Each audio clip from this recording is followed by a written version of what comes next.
Okay. Okay. Hello, everyone. Thank you. Thank you for joining us tonight, and welcome to the fourth Critical Urbanism public event on post-colonial cities, extractive urbanisms, and climate justice.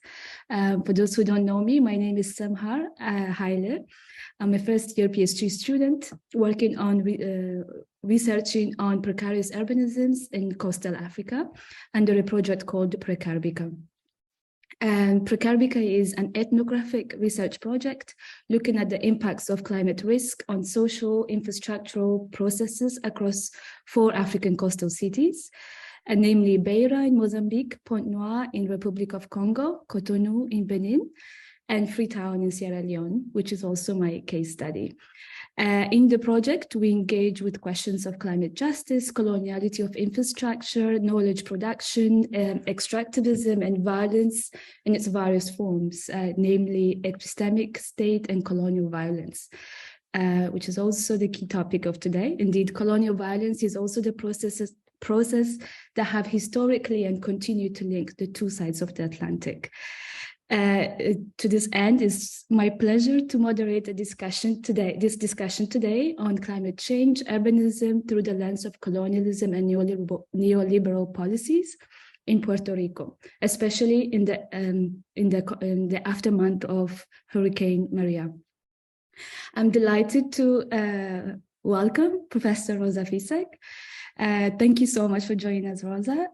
Professor Ficek is a cultural anthropologist at the University of Puerto Rico at Cayey. Her research, writing, teaching, and work with communities aim to encourage critical inquiry and dialogue on the relationship between colonialism, science, technology, and the environment. This work has led Dr. Ficek to a number of sites in Latin America and the Caribbean, from studying highway constructions in South America to deforestation in Panama, to her current project on community-led responses to disaster in Puerto Rico. Professor Ficek is also the author of peer-reviewed articles and essays on infrastructure in the Global South, grass and cotton in the Atlantic world, and climate change and the Anthropocene. Dr. Ficek, thank you so much for joining us today. It's a pleasure to have you here with us all the way from Puerto Rico. I'll give a quick overview of the event and we can start. The presentation will last around 45 minutes and it will be followed with questions and answers. In the meantime, if you have any questions or reactions, please feel free to write it in the chat box and I will make notes of it. As I note that the event is recorded. Voila. So without taking any more time, please, Rosa, the floor is yours. Thank you. Thank you very much for that introduction. Good afternoon and good evening. I am very excited. It's a pleasure to be here. I want to thank the organizers for the invitation to this seminar and for everything that they've done to make this possible. And I would like to thank everybody present here for your time this evening. In this talk, I want to focus on the challenges and possibilities of infrastructure in contemporary Puerto Rico, where the convergence of colonialism, the debt crisis, and climate change produces situations where modern infrastructure is constantly breaking down or collapsing. In this context, people are compelled to intervene in these infrastructural systems in order to obtain water, power, and other things that allow them to continue their daily lives and essentially to stay alive. I will argue that infrastructure, the way that it is being done currently in Puerto Rico, is politically heterogeneous.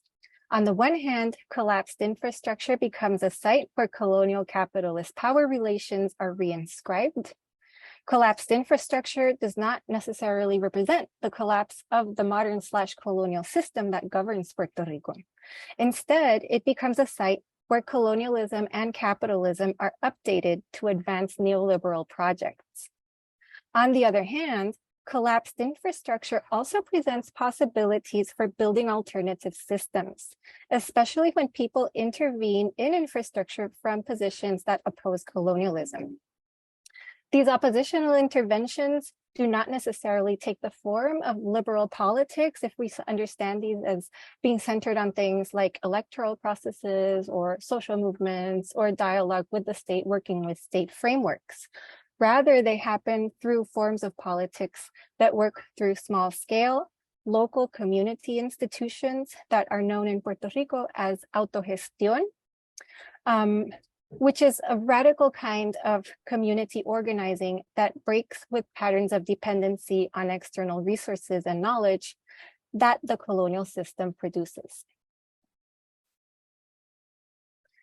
The research and materials I will present today are part of a project called Collective Care, which seeks to research, document, and tell stories about community-led responses to natural and human disasters in Puerto Rico. Through this project, I'm working in collaboration with participatory methods, with communities and community-based organizations to record oral histories, curate objects, photographs, and other digital materials for long-term preservation in institutional collections as well as in community spaces, and tell stories in different kinds of formats about how communities respond to debt, climate change, and colonialism. Through this research, which began in the aftermath of Hurricane Maria in 2017, I'll be talking a lot about Hurricane Maria throughout the talk. This was a storm that really marked the history of Puerto Rico and changed how the island sees itself and sees its political possibilities. So through this research, I have been able to conclude that people already have everything that they need to survive the challenges of climate change today and in the future, especially people who live in marginalized and vulnerable communities who are often stereotyped as dependent or deficient, unable to govern themselves, which of course are justifications for colonialism. The Collective Care Project explores the resources, tools, strategies, and knowledges that communities already have to respond to these challenges and explores the histories that make their responses possible. So I'd like to begin by taking a walk through the Rio Piedras neighborhood in the capital city of San Juan. And on this walk, you will probably notice the abandoned buildings, the closed storefronts, the graffiti, but it was not always like this. In earlier decades, it was known as a cultural hub, and indeed, this was and still is the location of the University of Puerto Rico's main campus. This was also an important commercial zone, boasting the largest market in the country, as well as a pedestrian boulevard that you can see in the video that was once full of life. Now the neighborhood is in ruins, and the walls tell a story of this abandonment. So to contextualize this urban setting, I'm going to show you a series of photographs of walls taken by Manuel Rodriguez, who is a historian and research collaborator. The graffiti in this photograph, Ricky Renuncia, is actually pretty rare to see in the city today, even though at one point it was everywhere. Ricky Renuncia was the slogan used during the summer 2019 uprising that led to the resignation of the government Ricky Rosselló. During the uprising, this slogan appeared on walls throughout the city and throughout Puerto Rico. But once the uprising ended, the graffiti was soon painted over in many parts of the city. But in places like Rio Piedras, you can still find this on the walls. The abandonment of this neighborhood has kept the graffiti and the political message intact. And the walls tell the story. They narrate the circumstances that led to the uprising and that continue to shape politics today. These two images refer to the economic logic that informs contemporary abandonment. The first image, in part, says they confused wealth with happiness. And the second image is a reference to COFINA, which is the plan to pay the public debt, and expresses opposition against that. Puerto Rico is currently in a debt crisis that has led to the imposition of severe austerity measures by a financial control board that has been appointed by the Congress of the United States. So this group of elites from the financial world has complete control over the economy on the island, and people on the island whose daily life is impacted by these decisions have no role and no way to influence how these decisions are made. These next two images connect the debt crisis to colonialism, patriarchy, and state violence. In the first image, the reference to the state of emergency is a demand that feminist organizations have been making for the state to declare a state of emergency to address the widespread violence directed at women. In this image, we can note how the word collective is underlined and how this is connected to the possibility of living differently. And finally, with this image, we see how it brings together themes of state abandonment, community identity, autonomous organizing, and the not so natural disasters of climate change. The cloudy sky and fallen electrical cables represent Hurricane Maria in 2017. And we can also see sites important to the community historically, as well as in recovery efforts after the storm, when the state largely abandoned people to survive the disaster on their own. And here we learn a little bit more about how people survived that disaster in the context of state abandonment, and how women played an important role in these processes. So Manuel Rodriguez, the author of these photographs, calls what has happened in this neighborhood where he has worked for decades an herbicide. Although it is relatively recent, this herbicide is linked to political and economic processes that began with the invasion of the United States of Puerto Rico in 1898. In this process, Puerto Rico went from being a colony of Spain to a colony of the United States. The island under US rule is subject to policies, of course, that extract wealth to the United States. And these state projects have shaped urban expansion in a particular way that has consequences for how people address the challenges of climate change. The abandonment of Rio Piedras is the result of policies meant to follow the US model of urban development, which tends to take up a lot of space, and was a part of a larger project in the mid-20th century to transform the island from an agricultural economy to an industrial economy. In other words, to replace the sugar plantations with factories for the continued benefit of the United States. And this led to a high degree of urban sprawl throughout the island. This is a map produced by a study of land use. Puerto Rico is densely populated with over 3.2 million people in a space of 9,000 square kilometers. The study I cite here identified three types of land use: urban at 16%, which tends to dominate the flat land near the coast that was once dedicated to agriculture; densely populated rural areas at 48%, dominated by pastures and secondary forests; and at 36%, sparsely populated rural areas in mostly higher elevations and places with rugged topography. When we look at the map of land use alongside the map of topography, we can see how the natural geography shapes urban developments. The green areas all around the edge of the main island are flat lands, and this is where urban areas have emerged, which in the other map are the black shaded areas.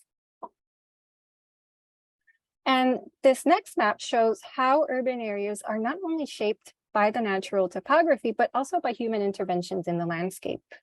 The map identifies the location of railways and sugar mills, which are the green circles, showing how sugar plantations dominated the flat land all around the edge of the main island. And this was in the first part of the 20th century, before the modernization project that led to urban expansion in the latter half of the 20th century.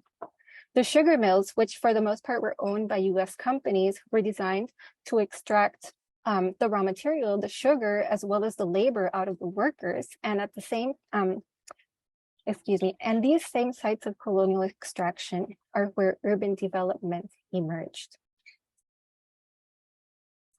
This is one example of a sugar mill, the Central Canóvanas, which I will discuss in more detail later on. And you can see how it is located on a flat land close to water by the river and with mountains in the distance, but not really that far away.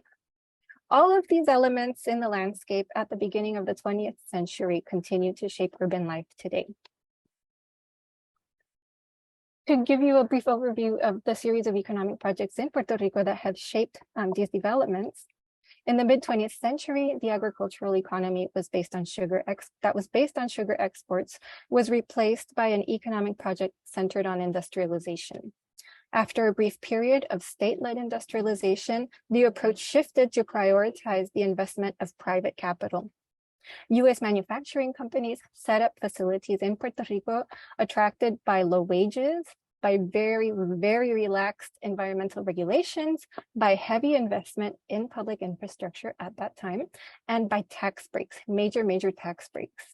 While this economic project did create prosperity for some, it also displaced many poor Puerto Ricans who were forced to migrate from rural areas to the city or to the United States. Beginning in the 1970s, however, this brief moment of development, and I put development in quotation marks, collapsed. Meanwhile, urban areas continued to expand. So we have a situation where the urban areas are expanding even without economic growth. Urban expansion is characterized by low density development in a sprawling suburb pattern full of gated communities, big US retail stores such as Home Depot and Walmart, and automobile-based transportation. Puerto Rico has a high degree of urban sprawl covering 40% of the island, and about half of this sprawl occurs outside of urban centers.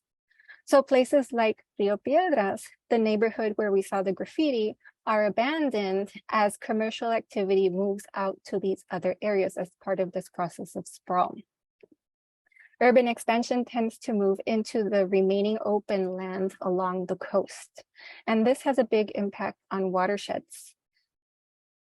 And this is an important point, the impact on watersheds, that I will return to later on in the talk. But what I want to emphasize right now is that neoliberal abandonment shapes the built environment in both urban centers like Rio Piedras, as well as the edges of urban spaces in ways that reproduce colonial relations of power. Throughout this landscape, abandoned infrastructure has become a key site of neoliberal extraction. And it becomes particularly violent in moments of climate emergencies, such as in the aftermath of hurricanes. So in the map, in this photograph, this map was created by radio volunteers who were assisting the Red Cross and government agencies in the emergency after Hurricane Maria to facilitate communications among first responders. And one of the things they did was mark the conditions of roads on the island, and there are other annotations as well. So basically in the map, you see a snapshot of a moment where all of the modern infrastructure had completely collapsed. And this is a photo courtesy of Oscar Resto, who was one of the radio volunteers. So public infrastructures, including the electrical grid, aqueducts, and roads, are already fragile because of the debt crisis, as well as governmental mismanagement. There are frequent power outages, frequent floods, and when disaster strikes, like with hurricanes, the fragility of public infrastructure abandoned by the state is all the more evident. Within this context, Abdulmalik Simon's concept of people as infrastructure offers a way to understand how people respond to the overlapping disasters of debt, colonialism, and climate change in Puerto Rico. The concept of people as infrastructure refers to the platforms created by urban collective life that allow people to build with and on each other in order to move toward their goals, and through this process, reproduce or produce social collectivities that are not entirely defined by the state. A focus on infrastructure, as Simone argues, encourages us to think about how the collective is produced through human agency as well as through technical processes. In a publication from 2018, I engaged with the concept of people as infrastructure to describe how people responded to the emergency produced by Hurricane Maria, which created a situation where people had to live without essential services like power, water, communications for extended periods of time. In some areas, it took over a year to restore power. In that publication, I focused on how people had to insert themselves within these technical systems and assume technical labor in order to survive. For example, we can think about all of the maneuvers people had to do to obtain water when it was no longer flowing through the pipes that reached their homes and came out of the taps. And I discussed how this was a dehumanizing experience because for decades, the state's project of modernization had connected built infrastructure with American-style development. Modern infrastructure supported an American way of life in Puerto Rico, which was a white way of life. So modern infrastructure and technology were a central feature of the production of colonial subjects during the greater part of the 20th century. In my talk today, I want to extend these ideas to think more fully about the heterogeneous nature of infrastructure and the possibilities of building and doing infrastructure outside of the state in support of other forms of collective life. On one hand, people's infrastructural work feeds into the neoliberal project of extraction. In moments of infrastructural breakdown, which are frequent, people, especially those in vulnerable and marginalized communities, have to assume responsibilities that correspond to the state or that once corresponded to the state in order to survive. Abandonment of infrastructure is a form of governance here because it puts people to work in new and violent ways under the banner of resilience. When public state-built infrastructure breaks down, people sacrifice their health and their safety to replace the technical elements that have broken down with their own bodies and efforts. And so this can range from, people being exposed to pollutants as they're trying to obtain water or navigate water and floods, people who have died because of accidents with diesel emergency generators and all kinds of things like that. Austerity and abandonment generate then a neoliberal form of resilience in which people pay the debt with their physical and mental health. The effects of neoliberal extraction, however, are differentiated among the population. The way people respond to power outages and other emergencies can help illustrate this point. Power outages, interruptions in water service are a feature of daily life, and they have been for decades. But over time, and especially as the electrical system has become more deteriorated, the power outages have become more frequent. At the same time, hurricanes, which have always been part of life in the Caribbean, are becoming bigger and stronger with the warming ocean temperatures. And this, of course, also affects the electrical system and functioning of aqueducts and pumps that need power to work. Hurricane Maria, for example, destroyed the infrastructure for electrical power, and 5 years later, it has still not been entirely restored. If anything, the power outages are more frequent after Maria, and the hurricane is only partly responsible for the situation because government policies also play a role. After the storm, the portion of the electrical system that was responsible for distribution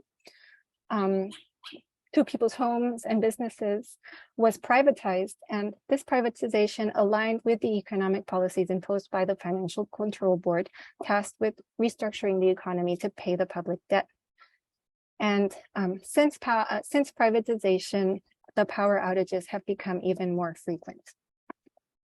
As a result, people are increasingly using generators, backup batteries, lanterns, solar devices, and all kinds of technologies that, for the people who can afford to purchase them, allow them to continue with their daily life.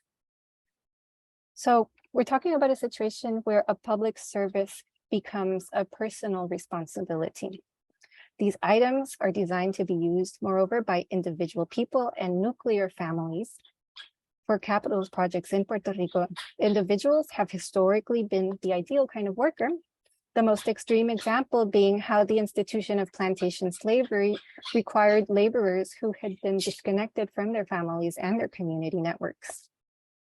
The nuclear family, likewise, has also been an important site of state control as a space where gender and racial hierarchies are reproduced.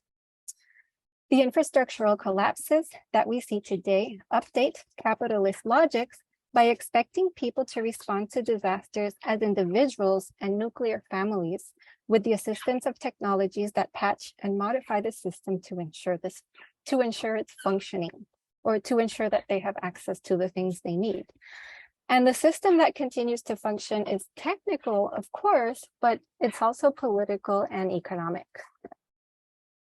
For the most part, dependent on fossil fuels and dependent on subjects who see themselves as autonomous individuals. The images that you see on the screen are from a catalog distributed locally, and they help illustrate the points that I'm making.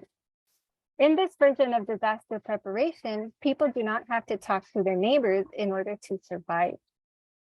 These consumer items allow people to cook, bathe, and even use their cars when supply chains and essential services are disrupted.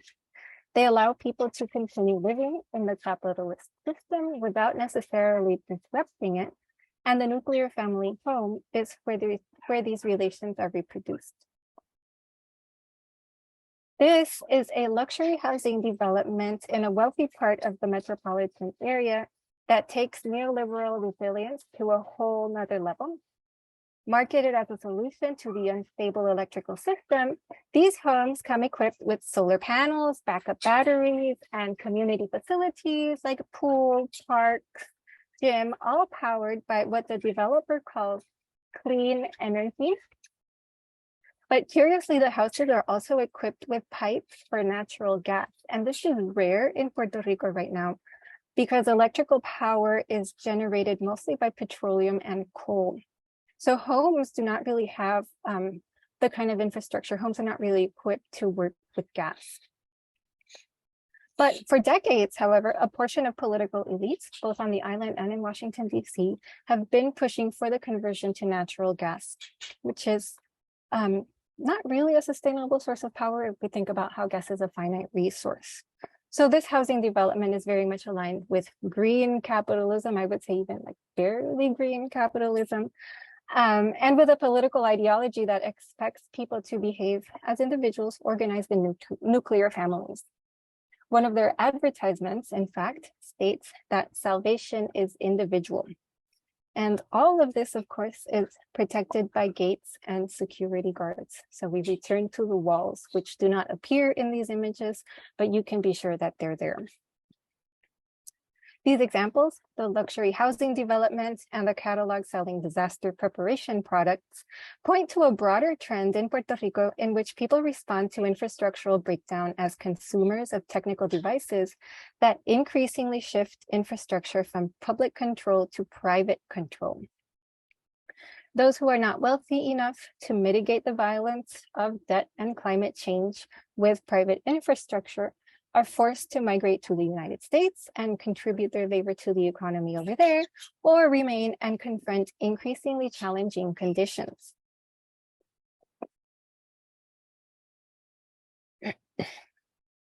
Earlier in my talk, I noted that urban areas are expanding into watersheds. This is an image of the San Juan Bay estuary, and you can see that it's very watery.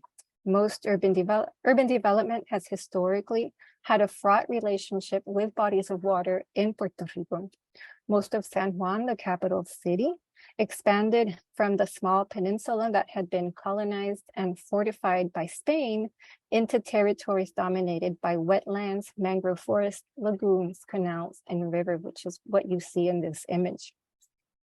As the sea level is expected to rise 1 to 3 feet in the next century due to the warming climate, coastal erosion and flooding will become an increasingly urgent problem. While some people, those with the means, might seek solutions to flooding in line with the fortified luxury bunkers that people are already building, or they might abandon the sites they currently occupy completely, the people who live beyond those luxury fortified walls respond to the challenges of climate change differently. Residents of marginalized communities do infrastructural work in ways that open up possibilities for building an alternative social order.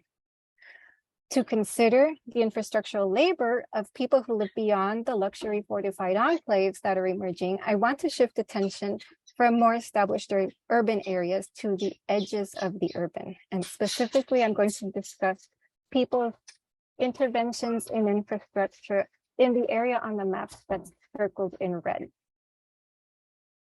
So this is that area up close. This image shows one of the sites where urban expansion is moving into a watershed, in this case, the watershed of the Loíza River. The red pin shows the location of the Central Canóvanas, the sugar mill that I had shown the black and white image of earlier. And the Central processed sugar that was grown in the surrounding lands for a large part of the 20th century. As we might expect, it is located on flat land near the coast, right by the river, and surrounded by floodplains. The darker green area to the northwest is mangrove forest, and surrounding these natural areas, we see urban construction. And the areas that are in the yellow and orange circles experience frequent floods and were severely impacted by Hurricane Maria in 2017. These communities faced widespread destruction. Large numbers of people lost their homes. Residents were exposed to polluted water. The lack of power had health consequences for people who depended on refrigerated medications or machines for respiratory treatments and other medical needs. They received no government assistance for months, and they had to respond to the situation and the infrastructural breakdown on their own. So people were compelled to take on this infrastructural work that broken technologies could not perform, such as using emergency generators, which are powered with diesel. On one hand, these interventions are a form of extraction when they patch or modify a system or somehow make it work without challenging the logics of the system itself. However, at the same time that neoliberal extraction drains labor and health from these communities, people's interventions also exceed these neoliberal logics and challenge them by building alternatives. The area on the map circled in orange is Loíza, where the community-based organization Taller Salud works with residents to improve women's health. And the organization supported recovery efforts in the aftermath of Hurricane Maria, taking the lead of women in the community. Loíza is a historically Black place, and many residents have ancestors who worked on the sugarcane plantations associated with the Central Canóvanas mill.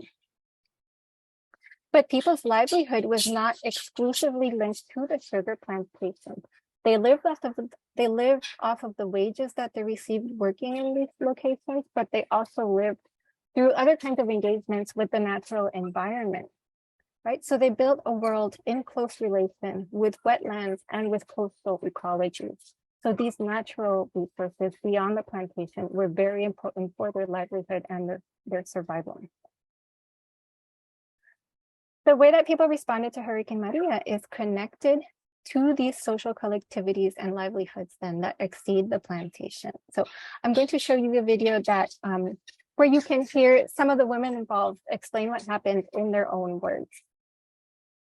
La capacidad de respuesta de la comunidad, incluyendo la capacidad de autoorganizarse rápidamente y con cadenas de mando y con procesos de toma de decisiones por consenso bien rápido en 48 horas, a mí me asombró. O sea, estas son mujeres que se activaron de inmediato, sin esperar por nadie, para atender las necesidades primarias, vamos, lo más básico, la comida, el techo.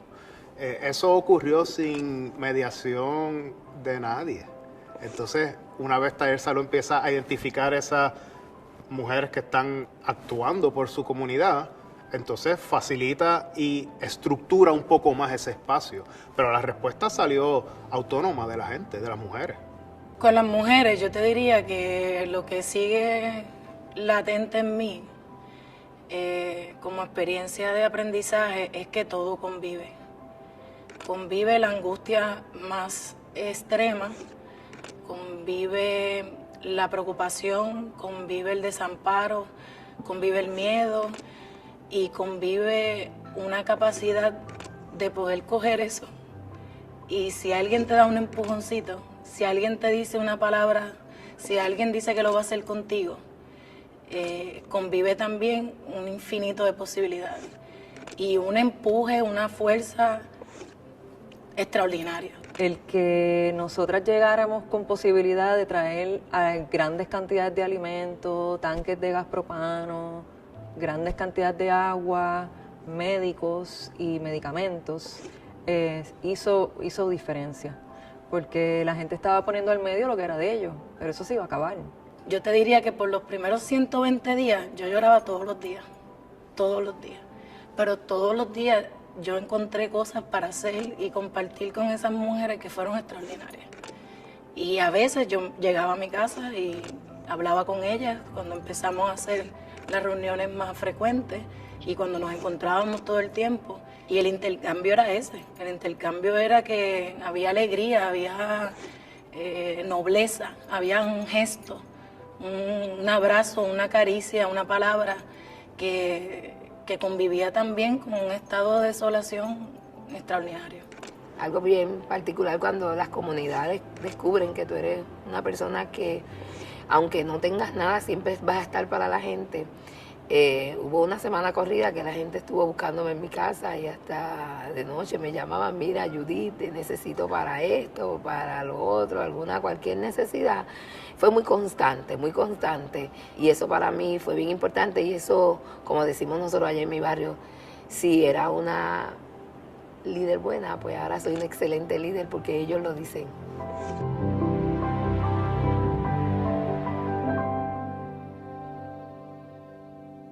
So through the video, you can get a sense of what these spaces look like. You can get a sense of the emotional and physical toll that the emergency took on people and how it affected people's health and well-being.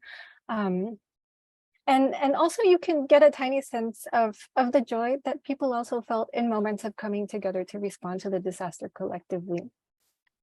One of the things that the women in Loíza did after Hurricane Maria was create several community kitchens. These are some of the items that they used in those kitchens, and Taller Salud, the organization, has curated these objects as part of their collaboration with the Collective Care Project and provided contextualizations, which I will now summarize. The cauldron in the photograph, together with many other cauldrons, was used by women to cook hot meals 2 or 3 times a day, feeding thousands of people in the aftermath of the storm. And for the people in Loíza and throughout Puerto Rico, cauldrons, or these big cooking pots, represent family unity and solidarity. The metal buckets were used as sinks in the community kitchens where people washed cooking and eating utensils. And the buckets were also used by men to transport water from one side of town to the other. And Taller Salud underscores how the buckets provided a way for the men to participate directly in the community response to the disaster. The water filters that you see in the upper right hand were used to purify dirty water. And these filters, the clear plastic and blue filter, those kinds of filters are designed to be used by a single family. But because so few of them were distributed in Loíza, the filters were repurposed for collective use, and community leaders would come together to clean and refill the buckets so that people had access to clean drinking water. The other community that I want to discuss is San Isidro in the yellow circled area, so just up the river from Loíza, where people also organized autonomously to respond to the disaster without the state. In what follows, I'm going to summarize research conducted by Dr. Patricia Novoa and Belines Ramos, collaborators with the Collective Care Project and the co-founders of the organization, the Legal Psychological Clinic, who was an organization that was founded after Hurricane Maria to attend to the needs of residents in San Isidro. One of the more vulnerable sectors in this community is called Valle Gil, which is at greater risk because it is located along the canals. Residents of this sector told the researchers about how several decades ago, almost 40 years ago, the mayor at that time had encouraged them to settle in this area, which was a natural area at that point. And with assistance from the municipal government, they filled in the land with debris and garbage. And on top of that, they built their homes. And they had expected to receive land titles, but that never happened. They never received the land titles. That, however, did not stop the community from trying to build dignified living conditions. They built and maintained the neighborhood roads themselves, and they connected the community themselves to the public aqueduct system, since the state was not connecting them. But the community's economic precarity is reflected in the infrastructure. The streets are not asphalted, and the inadequate septic tanks and waste disposal systems lead to health problems, especially when it rains and floods, and that happens all the time. Hurricane Maria submerged the community under 15 feet of contaminated water. And Patricia Noboa and Belines Ramos have described how residents saved their neighbors from drowning. Many developed stomach problems, respiratory problems, and skin problems due to contact with the contaminated water. And even 3 people died from exposure to leptospirosis during cleanup activities after the storm. Many residents encountered difficulty accessing government disaster assistance because they lacked property titles. And immigrants from the Dominican Republic, the neighboring island, who are part of the community, also encountered racism and xenophobia on the part of government officials. Residents responded to the disaster through organized community groups, and you'll see spokespeople for some of the groups in the video that I'm about to show. And the Legal Psychological Clinic accompanies the groups as they navigate the recovery process with the goal of rebuilding communities. So in the following video, you will hear from several community leaders and the demands that they're making on the state to be able to access government funds for disaster recovery and rebuild and build for the first time, maybe proper infrastructure that the state promised but never delivered.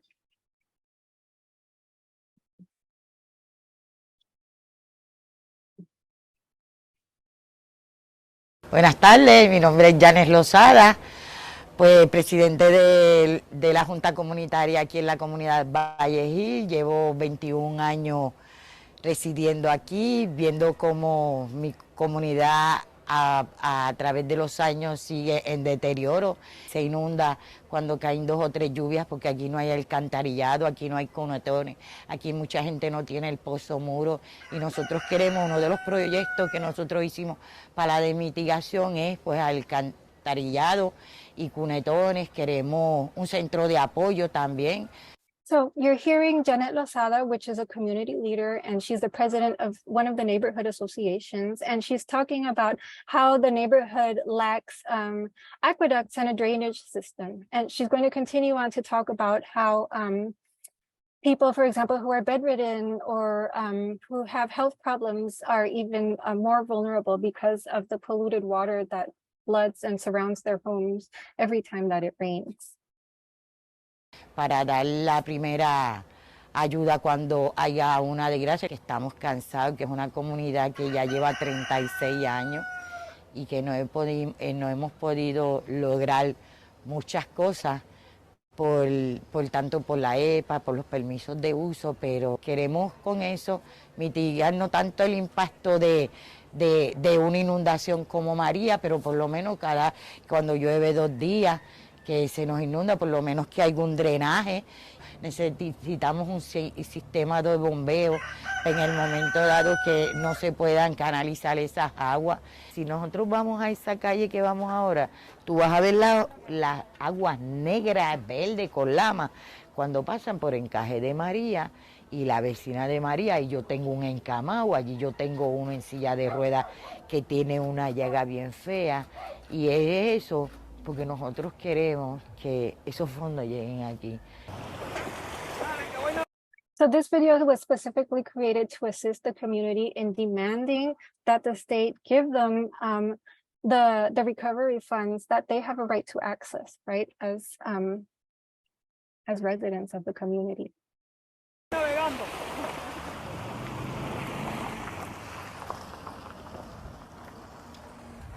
Sí, mi nombre es Gerardo Soriano Núñez y estoy acompañado de la señora Zaida Guerrero. Nosotros somos parte del Comité Villa Hugo Despierta. Es una institución comunitaria que se ha formado con el fin de luchar por los problemas de esta comunidad. Como ustedes pueden observar, esta comunidad ha sido históricamente afectada por las inundaciones y cada vez que llueve, las aguas pluviales y el desborde de los pozos muros inundan nuestras casas. Estamos trabajando en eso. Además de ese problema está el asunto del embreamiento de las calles, que es una aspiración posterior. Promesas vienen y promesas van. So he also was talking about how when it rains, the septic tanks overflow, and he's also raising the issue of the roads that need to be asphalted. And he's pointing out how different government officials over the years have made many promises, but have not fulfilled or come through with any of those promises. And so the two people speaking right now are representatives of a different community organization also in the same area, who are likewise working to improve their own living conditions and the living conditions of everybody else living near them.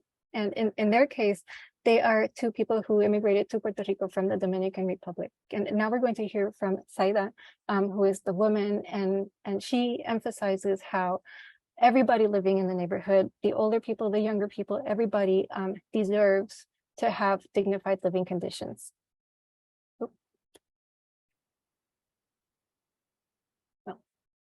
I'll continue with the photographs. And here you see several images of what it looks like when people who are organized in these small-scale local community-based institutions come together to get things done. The infrastructural work of the San Isidro and the community and the Loíza communities, especially the kinds of activities that are enacted collectively and led by women, go against the neoliberal current. While neoliberal extraction is certainly at work in these sites, the organized groups and collective spaces, such as meetings and community kitchens, speak to the oppositional qualities that people as infrastructure can take on. The plantation geographies that shape urban expansion and abandoned infrastructure do not fully define the forms of collective life that take shape as people respond to disaster. Sylvia Wynter, the Jamaican intellectual, Sylvia Wynter's writing, and in particular her essay on the plot and the plantation, novel and history, plot and plantation, offers a framework for understanding the social relations that emerge in connection to the plantation/colonial system, but that are located beyond the plantation/colonial system and that challenge the plantation's power. So she explains this in ecological terms. The sugarcane plants that were grown in the lands along the Loíza River were destined for the market to generate wealth for white elites through the exploitation of Black labor. And these are the lands that people in these images are currently occupying. The plot, in contrast, refers to the pieces of land that were given in the colonial era to enslaved workers to grow food for their own subsistence. As people grew food for subsistence in these spaces in the plot, they also grew a social order for surviving and challenging the plantation's colonial order. The plot is a site of autonomy outside of the plantation, although connected to it, where people were able to build social relations that defied the individualization and alienation imposed by plantation labor. The forms of collective life sustained by the plot reflect non-Western values distinct from the capitalist, patriarchal, and white supremacist values of the plantation, including, most centrally, different kinds of relations with nature. Just as the plantation system has continually updated itself to persist over the centuries, the plot system has also persisted and adapted to new challenges. In contemporary Puerto Rico, the values of the plot inform autonomous community organizing. When people in the communities I have discussed take on infrastructural labor in times of disasters, they challenge colonial capitalism by centering the collective over the individual. In these spaces, people as infrastructure go against the current of the extractive economy by cultivating networks of reciprocity and mutual aid for local benefit. While they are entangled with the state, autonomous community organizing operates outside and beyond the logics of the state and the market. Extended family networks are an important feature of disaster responses in these communities, in contrast to the nuclear family structure that dominates wealthier areas. As anthropologist Hilda Llorens argues in her book, Making Livable Worlds, contemporary disaster responses in Puerto Rico organized by communities for the benefit of those same communities that resist extraction are informed, and really the basis of these responses are Black women's ancestral knowledge of how to survive the plantation system in its evolving forms. Along the same line, the historian Fernando Pico has shown through the analysis of historical records how a particularly Puerto Rican kind of solidarity took shape, a kind of community solidarity took shape as enslaved families helped each other, sometimes over generations, to improve their material conditions and even free themselves from slavery. The forms of community organizing that I have described today have gained visibility after Hurricane Maria, but they have a very long history. To conclude, I want to reflect on the decolonial possibilities of infrastructure in a place like Puerto Rico. Decaying infrastructure occupies a central role in public discourse. By exploring the different kinds of social relations that emerge as people intervene in these socio-technical systems through a decolonial lens, my goal is to shift discussions that tend to focus on the colonial violence of the situation and create space to critically consider the alternatives that people are building.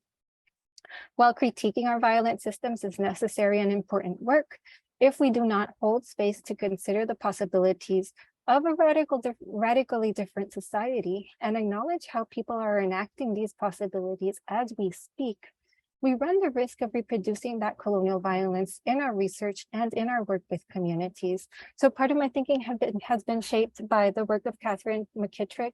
For example, in her book on Dear Science, she writes about how description of these violent colonial situations, description is not liberation. So we have a number of analytical tools to talk about this colonial violence, but her point is that we also need to think in a rigorously analytical ways about the other forms of politics that are entangled with this colonial violence, but are also beyond it. The concept of people as infrastructure, along with the analytical possibilities that the subsistence plot, as defined by Sylvia Wynter, opens up as a site of resistance to colonialism, can encourage us to consider the things that Western knowledge and Western logics find unimaginable. They help us see and understand the power of communities that build forms of collective life beyond the colonial state through their interventions in technologies and with the natural environment. The collapse of modern infrastructure might present opportunities. It invites us to ask, what might infrastructure look like outside of colonialism, outside of the patriarchy, and outside of capitalism? If plantation infrastructures that, like those that support urban expansion in Puerto Rico, reproduce colonial relations of power, what might plot infrastructures look like if they were to form the basis of a new kind of social system? Would it be possible to repurpose elements of plantation infrastructure to serve a system based on the values of the plot, based on collective care and reciprocity rather than individualism and extraction, based on Black and Indigenous knowledge rather than white supremacy? Or are there elements of modern infrastructure that are too entrenched in colonialism to be any use and are better off abolished? What would urban life look like? And what would rural life look like if it were organized by the politics of the subsistence plot? While these are very open questions, I want to end with the Loíza River And that's what you see in these images. And the Loíza River might point us in a productive direction if we follow the water. Here we see a painting of the river, as well as in the middle, an image of the watershed, which is